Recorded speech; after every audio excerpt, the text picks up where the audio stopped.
En este nuevo episodio de Hablando sobre las actividades acuáticas y la natación, hoy tenemos como colaborador a un experto en el tema de la natación y los discapacitados, Juan Enrique Vázquez Meñe.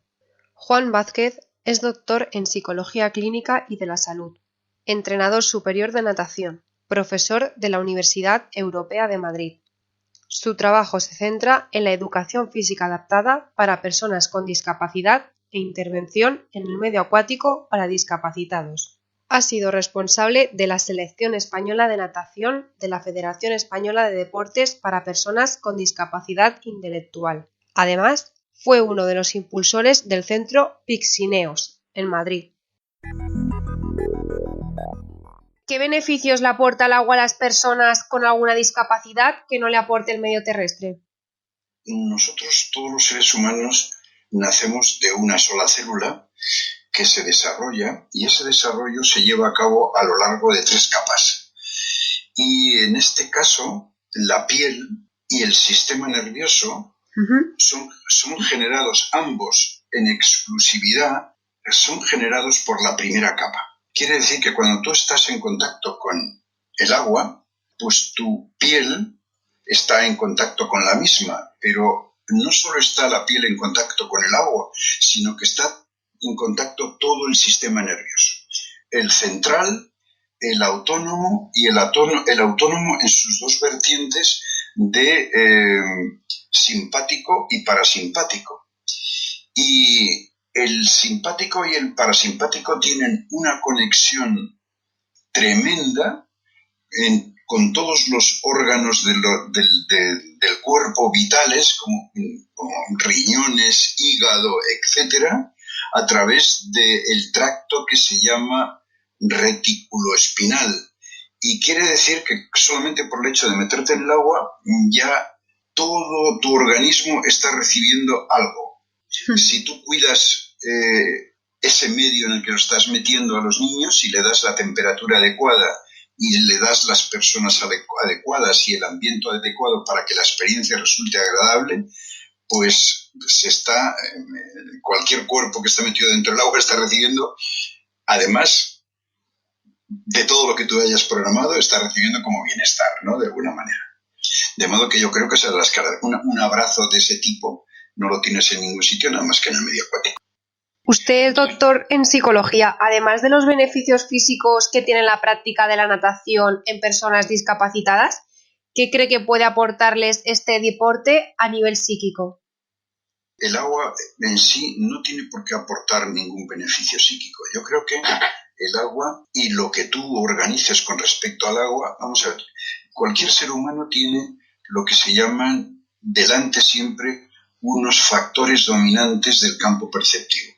Cuando tú llevas a una persona al agua, pues la puedes llevar a una piscina grande o a una piscina pequeña. Si estás trabajando con bebés o con lactantes de 0 a 3 años, pues la piscina tiene que ser pequeña, porque los niños necesitan, por la capacidad de visión que tienen reducida todavía, necesitan percibir los entornos claramente, los límites de los entornos, para no tener malos pensamientos, por decirlo de alguna manera. Necesitan tener toda la vista, ¿no? Si se les escapa, pues bueno, pues no tienen una percepción clara. Entonces, si tú al agua le das los factores dominantes del campo perceptivo agradables, otro factor dominante del campo perceptivo es el agua está caliente o fría, me gusta o no me gusta. Entonces, si tú le das la temperatura adecuada, que puede ser la de 32 grados, pues entonces se encuentran bien. Si encima le das las personas adecuadas, en el caso de los lactantes, las personas adecuadas son las personas de su entorno. Entonces, hay un beneficio psicológico del bienestar. Y si luego le das un programa racional, científico y que conecte con las características del desarrollo de la etapa de la persona, pues entonces sí que se producen beneficios. ¿Cómo deben trabajar los monitores y profesionales del medio acuático para enseñar la natación a personas discapacitadas? Pues aquí sí que la situación es bastante clara. Los monitores, siempre que están trabajando con personas con discapacidad, tienen que estar acompañándoles directamente. Es decir, tienes que estar a una distancia que puedes tener una ayuda directa permanente. Es muy frecuente que en las instalaciones municipales, por la situación de las temperaturas, los monitores estén arriba. Y entonces le dan cualquier elemento auxiliar a los discapacitados y los discapacitados están haciendo una práctica con unos patrones pues, no deseables generalmente. Y como el profesor no se meta en el agua, le agarre los brazos y le diga cómo son los patrones y se los ejecute, no solo un día, sino muchas semanas o muchos meses, ese patrón en forma de circuitos que se activan en el cerebro no se acaba instalando nunca. Entonces, en la mayoría de las piscinas, cuando estos discapacitados no reciben la ayuda directa, los patrones de activación cerebral que se generan son patrones inadecuados y pueden estar con ellos durante años. Yo esto lo he vivido muchísimo en épocas de competición. He seguido a niños durante 10 años, por ejemplo, o adultos que durante los 10 años seguían teniendo los mismos patrones inadecuados. Eran personas que trabajaban en instalaciones de este tipo. Es decir, que nosotros debemos de trabajar, los monitores debemos de trabajar en instalaciones, primero donde podamos poner los pies en el suelo, porque así tenemos un control muy bien de los movimientos. Y luego, el hecho de poner los pies en el suelo nos permite hacer una facilitación directa de los patrones. Y como siempre va a haber alguno sobre el que tenemos que tener una acción directa, pues yo creo que, yo lo digo por la instalación nuestra, después de 40 años de trabajo con discapacitados, pues hemos construido una instalación que suponemos que es una instalación ideal y estamos allí. Cuando nos metemos en el agua, estamos 5 horas en el agua hasta que salimos y estamos permanente ayudando a unos o a otros. Y si quieres que la cosa funcione, sí o sí tienes que hacer esto. ¿En qué se basan principalmente las metodologías de trabajo que se desarrollan en las sesiones de natación o de intervención en el medio acuático para discapacitados? Nuestra opinión personal, bueno, mi opinión personal después de tantos años es que no va a haber ningún método que me marque nada, porque los métodos siempre son incompletos. Entonces, los únicos que pueden marcar son las investigaciones. Las investigaciones que dicen, primero tenemos que intentar facilitar el desarrollo de las cualidades perceptivas. Bien, pues las cualidades perceptivas, ¿por dónde perciben las personas el comienzo de los aprendizajes de la natación? Pues por la vista. La vista es la que controla y coordina los demás sentidos. Entonces tenemos que sondear cómo está la capacidad visual de los niños que tengamos o de los adultos entre manos. A continuación tenemos que sondear cuál es su capacidad auditiva, a ver si tenemos que utilizar un lenguaje complementario a base de signos, etc. Y tercero, sobre todo, cómo está el tacto profundo, cómo perciben. El tacto profundo quiere decir que cuando tú flexionas, por ejemplo, un brazo, hay una parte de la piel que se estira por el codo y hay otra parte de la piel que se flexiona por donde te ponen las extracciones de sangre, ¿no? La parte que se estira y la parte que se arruga complementan la información, los inputs que están llegando a las diferentes zonas del cerebro. Nosotros siempre estamos pensando en qué información está entrando en el cerebro de esa persona que tenemos. Tenemos que construir ese cerebro que está un poco, digamos, descolocado, lo tenemos que amueblar bien. Entonces tenemos que saber dónde están representados los músculos en el cerebro, que es en el área 4. El área 4 tiene la representación de los 600 músculos del cuerpo. Inmediatamente al otro lado de la fisura de Rolando y sinaptados por debajo de la fisura de Rolando se encuentra una zona que se llama zona somatosensorial. Entonces nosotros tenemos que construir esa zona somatosensorial. ¿Qué quiere decir? En la zona somatosensorial se van a ir formando los circuitos que permiten tener un control sobre el cuello. Y para tener un control sobre el cuello tiene que colaborar la vista, porque la vista tiene que estar siempre percibiendo el horizonte. Entonces, nosotros tenemos que ir metiendo en la zona somatosensorial el cliché que la persona va desarrollando cada vez mejor de sí mismo, de cómo se percibe a sí mismo. Entonces, cada vez que estamos actuando con, en este caso, por ejemplo, con un lactante, tú te estás imaginando, ahora este niño, tal como controla la cabeza, pues en la zona somatosensorial tiene perfectamente representados los patrones de movimiento que le permiten el control del cuello. Pues ahora voy a ir bajando hacia los hombros, porque los hombros, van a dar el soporte a los brazos. Y entonces tú vas construyendo, tienes que ir construyendo en la zona somatosensor de su cerebro, paso a paso, todo lo que le quieres ir metiendo. Entonces, ¿qué quiere decir? Que tienes que estar muy identificado en cómo es la corteza cerebral, cómo funciona y cómo tú vas a ir amueblando ese cerebro. Si no tienes esto claro, pues entonces vas a fiarte del método Perkin, que no sabes muy bien sabes muy bien quién lo ha inventado, pero la mayoría de los métodos Perkin están hechos por personas, pues qué te voy a decir, que han funcionado al margen de todas estas investigaciones y de todos estos conocimientos, son bastante flojitos y entonces pues no te dicen nada. Entonces, o sí, si tú trabajas con personas que tienen daño central, tienes que identificarte con su sistema nervioso central y no tienes otra. Y esa es la metodología que tienes que seguir. La natación es un deporte que cada vez está más demandado, pero no tanto la natación paralímpica, puesto que todavía es un deporte muy joven. ¿A qué cree que se debe? A ver, yo recuerdo haber iniciado en el deporte paralímpico a los discapacitados intelectuales. 2 años antes del 92, el Consejo Superior de Deportes me pide que si yo puedo montar un equipo que represente a los discapacitados intelectuales en Barcelona. Acepto el reto, me ayudan y eso se pone en marcha. De modo que acepto que los discapacitados intelectuales puedan ser un deporte joven, porque nació en el 92 como deporte paralímpico.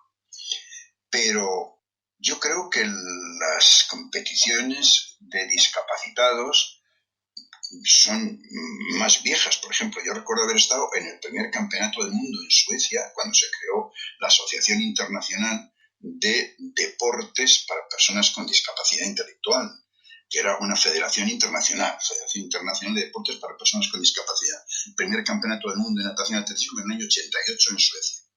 O sea que yo creo que podíamos remontarnos a esa fecha, ¿no?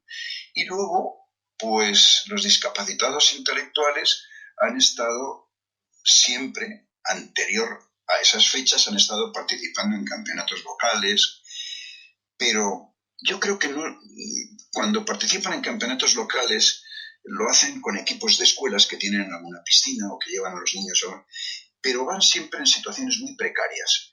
Normalmente suelen hacer muchas series de un solo largo, luego muchísimas menos series. Vamos a poner una comparación, por ejemplo, te hacen 50 series de un largo, sí, de intervenciones nadando un largo, luego te hacen 10 series manejando 2 largos y luego te hacen una serie donde unos cuantos nadadores, 8 o así, pues te nadan 100 estilos, por ejemplo. ¿Y eso qué significa? Eso significa que se le dedica poco tiempo a los discapacitados en las piscinas. ¿Por qué? Porque sacarlos de una escuela y llevarlos a una piscina municipal es complicado. Necesitan ayudas, necesitan apoyos y todo eso tiene sus riesgos, a veces de accidentes, y los centros no quieren asumir responsabilidades civilistas. Y entonces los profesores que trabajan con los niños pues los presentan a campeonatos porque es una forma de digamos, hacer currículum de escuela. Nos hemos presentado a campeonatos, ¿no? Pero no hay nadie que se pegue a ellos cuando están en las piscinas municipales, que les mejore los estilos, y puedes ir durante 10 años seguidos a campeonatos de esos y estás viendo al mismo niño gordito que tenía alopecia, que sigue teniendo alopecia y que sabías lo mal que nadaba, tenía un patrón característico, sin respiración cíclica y sin nada, y lo sigues viendo nadar así de mal y te das cuenta que es que no hay gente que se dedique a ellos dándoles el tiempo necesario y la calidad necesaria de aprendizaje. Y entonces las salidas a las competiciones pues suelen ser un desahogo para los educadores que están con ellos, que así cambian sus rutinas y dicen que están haciendo habilidades sociales y todas esas cosas. Y hombre, sí, algo de habilidades sociales supongo que harán cuando tienes que coger un autobús, sentarte y ir con tus compañeros a una piscina y sentarte en unas gradas 5 horas hasta que te toca a ti nadar y volver, pues algo de habilidades harás, pero vamos, yo creo que esto es una falacia y que es una forma que tienen los centros de hacer que hacen algo, pero realmente no se hace muy poco, desgraciadamente. Antes lo ha comentado y es que uno de los problemas con los que se encuentran las personas con discapacidad es la dificultad por relacionarse con otras personas. ¿Cómo puede ayudarles la natación, ya que se dice que puede actuar como un medio integrador? A ver, una persona tanto discapacitada como no discapacitada tiene varias necesidades absolutamente psicológicas que sí o sí se tienen que dar. Si no, su desarrollo como persona se ve absolutamente cercenado. La primera es sentirse miembro de un grupo. Entonces, los discapacitados nacen en un grupo que es su familiar, su grupo familiar. Si ahí se les admira y se les quiere tal como son, se sienten miembros de ese grupo. Y entonces, en ese grupo, se sienten a gusto, se comunican, se explayan y exploran todas sus posibilidades al máximo. Llega un momento en que las personas con discapacidad y las que no tienen discapacidad necesitan sentirse y percibirse ellos mismos miembros de otro grupo social más amplio. Y ahí es donde puede estar el club deportivo o la escuela. ¿Y qué tiene que ocurrir en el club deportivo y en la escuela para que ellos se sientan miembros de un grupo? Pues ellos tienen que percibir que controlan lo que ese grupo se trae entre manos. Si no controlan lo que ese grupo se trae entre manos, entonces no se sienten miembros del grupo. Pero esto no es ninguna... Tiene que haber un porcentaje de control de habilidades para que él se sienta miembro de ese grupo, porque él es el que tiene que percibirse miembro del grupo. No es que haya una ley que lo diga, es él mismo el que tiene que percibirse. Y si no, se acaba excluyendo del grupo, se acaba bloqueando y entonces ahí no hay ni desarrollo, ni hay mejora social, ni hay nada, nada de nada. Entonces, lo que nosotros tenemos que hacer con los discapacitados es tener muy claro los niveles de competencia que queremos en cada grupo. Y entonces nosotros podremos incorporar discapacitados intelectuales a los grupos que tengan más o menos la competencia de ese discapacitado intelectual. La natación se utiliza en numerosos casos como una terapia para niños con parálisis cerebral. ¿Cómo puede beneficiar su práctica? A ver, yo ahí sí que lo tengo claro. Es decir, la fisioterapia y las personas que trabajan en el agua con niños tienen que ir de la mano ahí. Siempre, sobre todo en el caso de los paralíticos. Ya sé que se habla de terapia, parece que la palabra terapia es como el Santa Santorum, que es lo que va a misa, ¿no? Pero, sin embargo, el trabajo que hacen los profesores en la piscina, a lo mejor pues, parece que no va a misa, porque pobres profesores, ellos son profesores. A ver, nosotros, las personas que trabajan en ciencias de la actividad física, están preparadas para trabajar sobre todo el ciclo vital, ¿no? Y la terapia es resolver una situación transitoria más o menos, que se ha de mejorar, etcétera, ¿no? Entonces, si tú metes a un niño paralítico en el agua, lo que tienes que saber es qué es lo que le pasa a los paralíticos cerebrales y qué puedes hacer tú y qué no debes de hacer. Entonces, desde el campo de la fisioterapia, lo que le deben de exigir a los profesores de piscina, en primer lugar, es: usted me va a coger un niño paralítico cerebral, vale, pero usted me va a intentar detectar los tipos de reflejos que tiene, y si los tiene, porque usted va a tener muchísimo cuidado de no reforzar esos reflejos, que en el agua se pueden reforzar muy fácilmente, así que uno sea un bulla-bulla o que le guste jugar mucho con los niños para hacerse el simpático o para captarlos, y entonces el niño está sumido en un continuo reflejo y sí, se lo pasa muy bien, es feliz, no sé qué, pero usted está yendo en contra de lo que está haciendo el fisioterapeuta en su gimnasio, que es inhibir los reflejos. Si se trabaja con criterios WOBAT, hay que inhibir los reflejos. No hay que estar jugando demasiado con esas cosas. Usted está obligado a detectar los reflejos si existen y a no reforzarlos. Punto número 1. Usted lo hace, desde la fisioterapia le van a usted a recomendar. Le van a decir, aquí hay un tipo que es capaz de cooperar con los fisioterapeutas. Y lo segundo que le van a pedir los fisioterapeutas es: una vez que usted consiga desarrollar algún tipo de patrón con este paralítico cerebral, tiene que vigilar mucho lo que se llaman patrones asociados al movimiento. Es decir, ¿son perfectamente simétricos los patrones o hay alguno que se presenta con más frecuencia y alterado o de una manera rara? Porque eso puede generar asimetrías en la columna, puede generar más daño que beneficio. Entonces, si un profesional del agua es riguroso en detectar los patrones y no reforzarlos y vigilar los patrones asociados al movimiento, entonces chapó. Lo recomendarán desde la sanidad pública, desde la sanidad privada, y será un profesional que está cooperando con los que trabajan con los niños que tienen parálisis cerebral. No hay otra. Esos dos requisitos son sine qua non. Y con eso, pues se hace un buen trabajo. ¿Cree que en España estamos más avanzados que en otros países en cuanto a las intervenciones que se realizan en el medio acuático para discapacitados?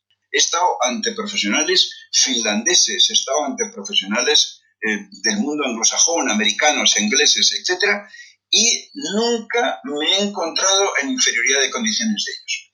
Lo que me hace pensar que yo soy un profesional más o menos aceptable, que hay otros más como yo también en España, y que estamos a un muy, muy buen nivel. No digo que seamos los mejores, pero estamos a muy, muy buen nivel como pueden estar en cualquier otro país. O sea que en eso no tengo ni la más mínima duda, vamos. Una de sus líneas de trabajo se centra en la educación física adaptada para personas con discapacidad. ¿Qué importancia tiene que personas con alguna discapacidad practiquen alguna actividad física? A ver, mira, yo he sido durante 40 años profesor en un centro de educación especial y he sido el responsable de la educación física. Y entonces, claro, cuando te planteas, ¿qué puedo hacer yo con los niños de infantil?